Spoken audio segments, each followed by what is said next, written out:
Assalamualaikum warahmatullahi wabarakatuh. Salam sejahtera buat kita semua.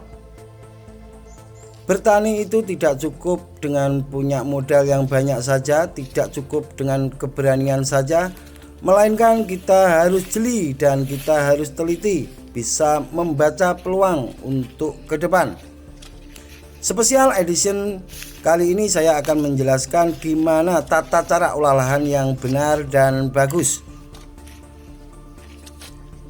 Maka dari itu, untuk para petani pemula, jangan sampai di skip video ini.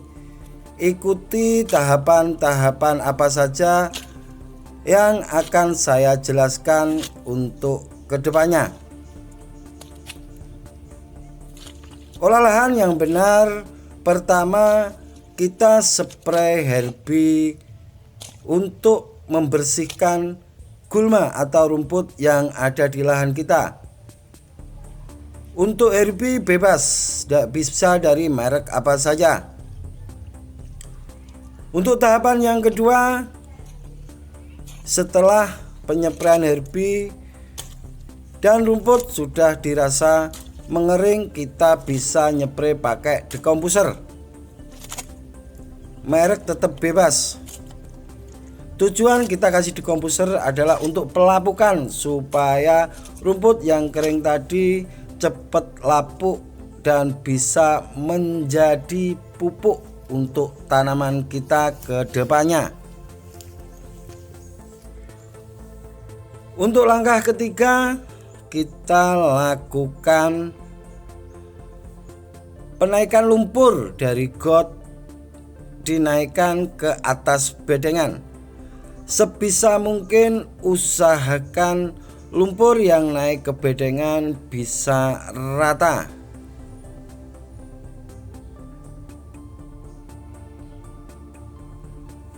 Setelah kita naikkan lumpur ke atas bedengan semua, kita jemur lumpur minimal 14 hari.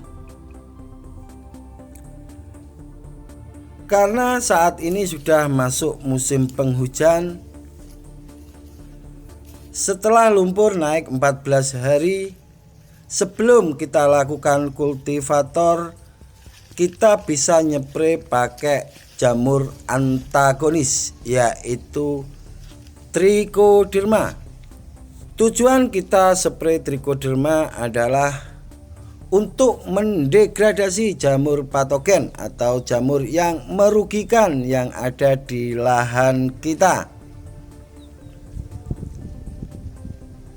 Setelah kita lakukan penyepraian trichoderma, kita cek lahan kita. Kalau pH-nya sudah di atas 5,5, kita bisa melakukan pencangkulan atau kita kultivator. Tapi jika pH di bawah 5, kita bisa menggunakan kapur tanah dan sejenisnya. Lakukan dengan pelan tapi pasti, karena dari pengolahan lahan ini bisa menentukan panen dan tidaknya tanaman kita ke depan. Sedikit saya sarankan untuk para petani pemula, jangan terbawa nafsu untuk tergesa-gesa tanam. Lakukan tahapan-tahapan pengolahan lahan dengan baik dan benar. Karena dari pengolahan lahan ini adalah kunci sukses tanaman kita ke depannya bisa maksimal dan tidaknya panen kita nanti. Tapi tidak cukup dengan pengolahan lahan yang baik dan benar, kita harus ikuti cara-cara selanjutnya. Dan untuk menjadikan tanaman kita nanti bisa panen maksimal, kita tidak bisa lepas dari benih pemilihan kita yang harus benar-benar kualitas. Karena dengan pengolahan lahan yang benar dan baik saja itu tidak cukup. Kita juga harus memilih benih yang kualitas, karena keduanya tidak bisa kita pisahkan. Begitupun sebaliknya, benih kita yang mau tanam sudah kualitas, tapi olah lahan kita belum benar, maka itu pun akan menjadikan problem kita ke depannya dan menjadikan tanaman kita tidak bisa panen maksimal. Langkah selanjutnya setelah kita kasih kapur tanah, jika pH di bawah 5, kita bisa melakukan pencangkulan atau kita bisa memakai mesin kultivator.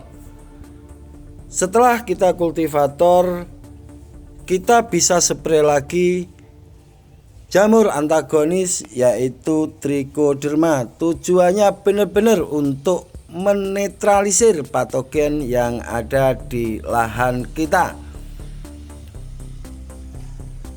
Setelah kita lakukan penyepraian Trichoderma, selang 3 hari kita bisa kasih pupuk dasaran. Kalau saya pribadi memasuki musim penghujan, saya menggunakan fosfat untuk dasaran. Tujuannya jika tanaman kita sudah tumbuh nanti, batangnya sudah bisa kuat. Setelah kita kasih pupuk dasaran, 3 hari sebelum tanam kita bisa melakukan penggaritan atau penyosroan.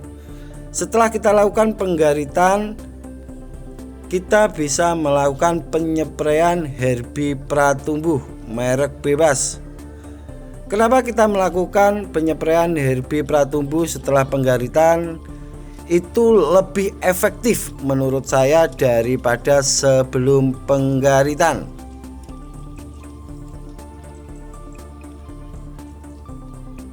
Oke guys, itu langkah-langkah yang harus diketahui dan wajib diketahui oleh para petani bawang merah. Lakukan dengan jeli, dengan teliti. Jangan tergesa-gesa, itu pesan saya. Dan semoga teman-teman semua bisa mengerti apa yang saya jelaskan dari awal sampai akhir ini. Oke guys, itu sedikit yang bisa saya jelaskan. Semoga bisa bermanfaat untuk kita semua. Apabila ada kata-kata yang kurang berkenan, saya Gusman Bojonegoro bersama tim mohon maaf yang sebesar-besarnya. Akhirul kalam, wassalamualaikum warahmatullahi wabarakatuh.